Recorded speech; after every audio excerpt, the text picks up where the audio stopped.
अनुभव आउ अनुभूति सबुबेले एकांत निजस्व मन भितर जमाट बांधि अनुभूति जेतेबेले मार्गदर्शनर कथा कहे सेतेबेले से कथा हो जाए अनन्य। जड़े आमे युव शिष्य पाइचु पेशारे सी होचंती सिविल इंजीनियर श्रीकांत कुमार राउतराय बाबांक सहित शिष्यत्व ग्रहण कलापरे तांको मनरे कौन अनुभूति रही से आमर दर्शक बा भक्त मानकु कहिबे। जय सद्गुरु ईश्वर पाप के भव रोग विकार विनाशके मन जान्य रहे तब श्री चरणी गुरुदेव दयाकर दीन।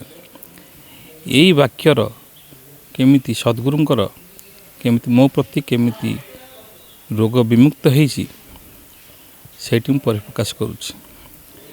2004 रु मु रायगड़ार मुनिगुड़ा टाउन रे थिली वेदांत आलुमिना प्रकल्प रे काम करुଥିଲି।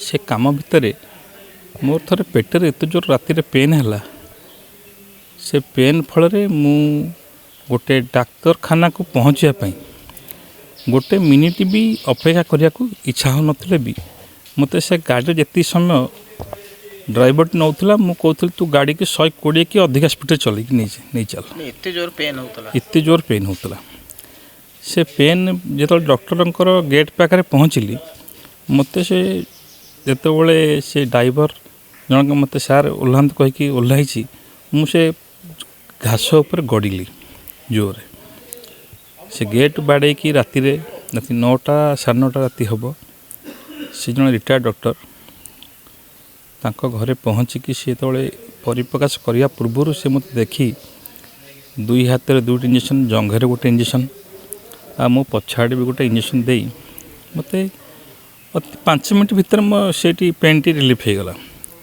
सी से तापर कहले जे आपणकर पेटर बोधे स्टोन होइछि आपण अल्ट्रासाउंड करंतु।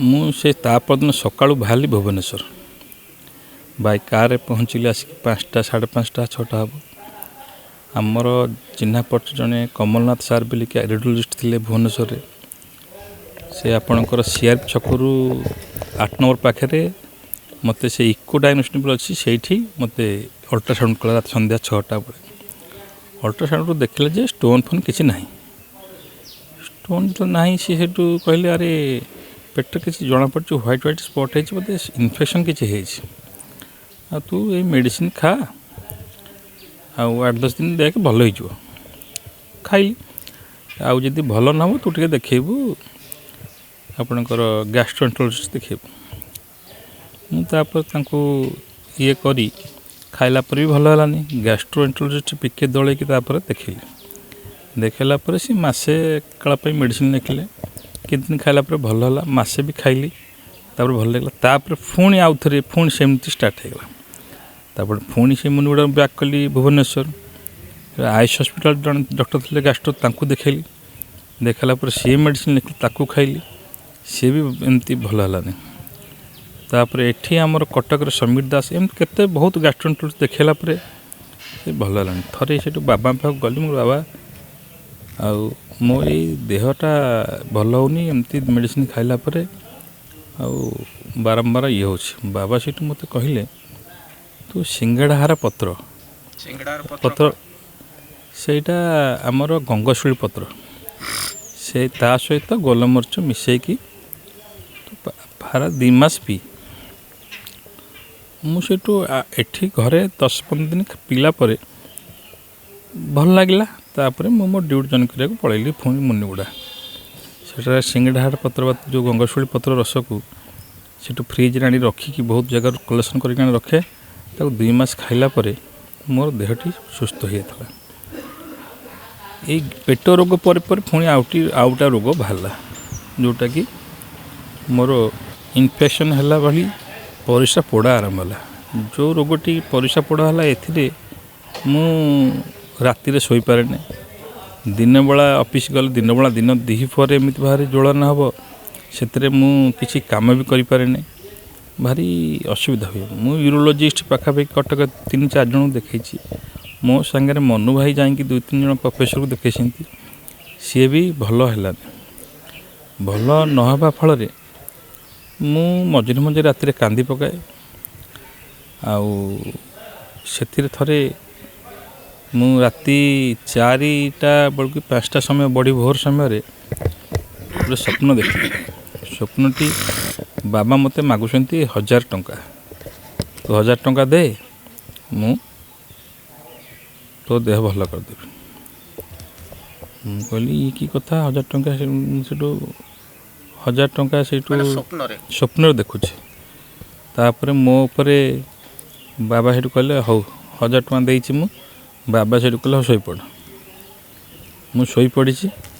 ମୋ ଯେଉଁ ଜାଗାରେ ପରିସ୍ରା ପଡ଼ୁ ଜାଗାରେ ତାରି ଉପରେ ଠିଆ ହେଇଗଲେ। ତା ପରଠୁ ମୋ ସ୍ୱପ୍ନଟି ଭାଙ୍ଗି ଯାଇଛି। ମୁଁ 1000 ଟଙ୍କା ନେଇକି ବାବାଙ୍କ ଫଟୋ ପାଖରେ ରଖିଦେଇଛି। ତା ପର ଅବସ୍ଥାରେ ମୁଁ ମନୁ ଭାଇକି ଜଣେଇଛି। ମନୁ ଭାଇ ମୋତେ ବାବା ପାଖକୁ ନେଇକି ଯାଇଛନ୍ତି। ବାବାଙ୍କ ପାଖରେ ସେଇଠୁ ଏଇଟା ପରିପ୍ରକାଶ କରିଛନ୍ତି। ସେତେବେଳେ ମୁଁ 1000 ଟଙ୍କା ବାବାଙ୍କୁ ଥାଳରେ ପକାଇ ମୁଣ୍ଡିଆ ମାରିକି ବସିଥାଏ। ମନୁ ଭାଇ ଯେତେବେଳେ ବାବାଙ୍କୁ, ବାବା କହିଲେ ହେ ଇଏ କି କଥା, ବେକାର କଥା ସ୍ୱପ୍ନ ଦେଖିଛି। ସେ ବିରକ୍ତ ହେଲେ। ବିରକ୍ତ ହେଲା ପରେ ବାବା ସେଠୁ ଉପରକୁ ପଳେଇଲେ। ଉପରକୁ ପଳେଇଲା ପରେ ବାବା ସେଠୁ କିଛି ସମୟ ପରେ ସେଠୁ ଡକେଇଲେ, କହିଲେ ସେ 1000 ଟଙ୍କା। ମୁଁ କହିଲି ବାବା ସେଠି ଦେଇଦେଇଛି ଥଳରେ। ନା ଆଚ୍ଛା ଆଚ୍ଛା ହଉ, ଆଉ ଶୋଇପଡ଼। ଶୋଇପଡ଼ିଲେ। ମୋର ଯେଉଁ ସ୍ୱପ୍ନର ଯେଉଁ ଦେଖିଥିବା ଦୃଶ୍ୟଟି ସେଠି ସେଥିରେ ଗୁରୁଦେବଙ୍କର ପଦ ଦେଇ ପାଦ ଦେଇ ଇଏ କଲା ପରେ ସେଇ ଦିନଠୁ ସେ ରୋଗଟି ଆଜି ପର୍ଯ୍ୟନ୍ତ ମୁଁ ଅନୁଭବ କେବେ କରିନି। ଏଇ ଅନୁଭବଟି ମୁଁ ଆଉ କେବେ ପାଇନି କି ଏ ଦୁଃଖଟି କେବେ ଇଏ ହେଇଛି। ମୋର ପ୍ରତି ରୋଗ ଇଏରେ ବାବା ସବୁବେଳେ ଠିଆ ହେଇଛନ୍ତି। ଆଜି ପର୍ଯ୍ୟନ୍ତ ବି ମୋର ସବୁ ଦୁଃଖ ସୁଖକୁ ଆଉ ସେ ପରିସ୍ରା ପଡ଼ା ନା ଆଉ କେବେ ଲକ୍ଷ୍ୟ କରିନି କି ଆଉ ଇଏ କରିନି। ଆଉ କ'ଣ ମାନେ ଚଢ଼ିଗଲେ ତାରି ଉପରେ ଠିଆ ହେଲେ? ଟିକେ ଠିଆ ହେଇଗଲେ। ତାପରେ ସେଇ ଦିନଠୁ ମୁଁ ସେ ରୋଗର କିଛି ଇଏ କରିନି, ଅନୁଭବ କରିନି। ସେ ଏମିତିଆ ଖରାଦିନ ହେଇଥାଏ, ବାଡ଼ ବୁଝୁଥାଏ, ତାର ବାନ୍ତି ହେଲା, ପୁଳାଏ ଖଣ୍ଡେ ରକ୍ତ ଖାଲି ବାନ୍ତି ହେଲା, ବାନ୍ତି ହେଇକି ସେ ବେହୋସ ହେଇ ସେଠି ପଡ଼ିଗଲା।